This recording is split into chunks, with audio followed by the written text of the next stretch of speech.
Hello viewers, সবাই কেমন আছেন? আশা করি সবাই ভালো আছেন। আলহামদুলিল্লাহ আমিও ভালো আছি। তো আজকে আমি চলে এসেছি একটি বিয়ের হলুদ সন্ধ্যা প্রোগ্রামে।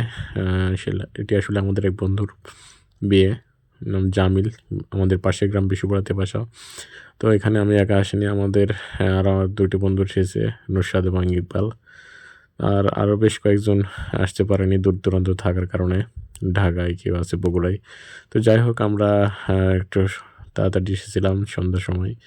এসে জামিলের সাথে একটু আড্ডা দিয়ে ওকে মিষ্টিমুখ করাই, তারপর এখান থেকে আমরা চলে যাই। তো এই হচ্ছে জামিল। ইনশাল্লাহ কালকে ওর বিয়ে সম্পন্ন হবে। আপনারা সবাই দোয়া করবেন। আর যারা বন্ধুরা আসতে পারেননি তারাও দোয়া করবেন। ধন্যবাদ সবাইকে এতক্ষণ যারা ভিডিওটি দেখলেন। যদি ভালো লেগে থাকে অবশ্যই লাইক, কমেন্ট, শেয়ার করবেন। ধন্যবাদ।